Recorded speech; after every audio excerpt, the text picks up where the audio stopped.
This week's a little bit more complicated, but a little bit more fun on the whole idea of selects. So this week on Select, we're really working on joins. And one of the ways I work it is I actually copy off the whole thing to try to figure out what they actually want, and then just go ahead and write it out by hand, right? So I'll actually bring up a Word document. I'll pull all the thing across and I'll go, okay, they want me to select, so select, they want me to select category name, product name, list price from, right? So we want to join categories and products. So categories, interjoin, right? Just because it's simple, right? And what we need to do is we need to kind of say where we're going to pull, what is the common information between the two. So the one thing that's common between categories and products and category is that category ID. And you can actually go back and you can check, right? So on our addresses and categories, you can actually go in there, check the columns. All right, so we do have a category ID there, and then we go into our products. We see that we also have a category ID there. So that's where I'm pulling that whole idea of what we're sharing back and forth, right? So those are where I'm going to interjoin on these things, and we can just do interjoin all day long for these things. And then we're going to order by, right? So resort, category name, product name, and then ascending. All right, so that's how I basically break it out, is I try to take this English language and then convert it over to code. I don't always get it right. Every once in a while I'll get this like really groovy error, and I'll have to figure out what this error is. And usually for me it's because I did a typo, but on this one it's because I didn't do a space. So when I had originally done this, I didn't do a space there, and I got that error. So check your spacing and check for typos, especially when you're copying things. Then once you've got it written out, then start working on the debug, right? See what you got. So that whole thing right there then actually works out. This meets what they're looking for, right? It's FHL, it's good list price, so it's all there. It's sorted by this, so we get it all nicely put together. And again, that was basically my approach on this whole thing. I do get errors every once in a while, and it's really important that you see that even I get errors, right? So it's that whole idea, and it's mostly because I got typos. Then the second one, right, the second one here, write a select statement. It joins customers table and the address table. This one was actually pretty straightforward in terms of what they wanted you to do, because it's just customer ID. That's the common one between the two.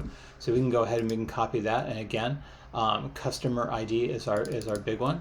And then we can just paste that in straight up. So customer ID. And then make sure that it's no typoed, and then you get the right answer and no returns, and you basically get exactly what you're looking for here. They want you to kind of up the game a little bit, and they want you to just kind of go where equal to or where, right? So I'll let you work on this one, Alan Sherwood, right? So kind of work out on that one and see if that's really a thing. Don't really email Alan and ask him. The other one that I did before was select for the last one. This one's a little bit more complicated in terms of how they're looking at it. And again, I got typos because again I type these things by hand. So I got this, and my little handy dandy thing. Double check if the spelling is correct, right? So product, make sure that you're doing this right. But then when you do a big long multiple join like this, right, you really want to make sure you've got everything set up, and it can get really kind of confusing really quickly, right? So select customer from customer table, right? You have to put these in here because you don't have anything that they need to do, but you want to say where you're pulling the data from. Order date, product, prod, coming from the product table, item price, discount, amount. From customers as cust, right? So again, you have to do these things where you can just put them out. You don't have to do it as. You'll notice in the first one, I didn't do as, right? As cat, that's assumed. But on this bigger one, I kind of wanted to do it a little bit differently. As customer, as, or as, so on and so forth along the way, right? So there's multiple different ways of doing this. It's not just one way. But you really do want to make sure that when you get it going, that you can go ahead and get the thing to pass. And here's all your orders. The guy's kind of has spent some money, got some good discounts here going on. Ordered a couple of the things. Gibson Les Paul. Got a really nice discount for ordering two, Mr. Brown. But that's basically what you're going to do here when you're doing this. And again, my process is to take it and then do English language, right? When you're asking me for a thing, take the English language, write out exactly what they got, and then try to break it out into code as much as you can. And don't be afraid to Google stuff. I know that sounds kind of silly, but there's some really good answers on Stack Overflow to a lot of these, right? These are all really common college kinds of things. So don't be afraid to ask for help. If you don't know what the error code is, of course, always, always, always do MySQL error code. And again, 9 times out of 10, it's going to be because you did a typo or you're making a column that doesn't exist or something else. But again, feel free to just go ahead and write this out. Just because this is the way I do it doesn't mean this is the way you need to. But again, it's just an easy way to do this for me. So definitely work out where you want to go from here and how you want to approach it. But these are all pretty straightforward in terms of what they're asking you to do.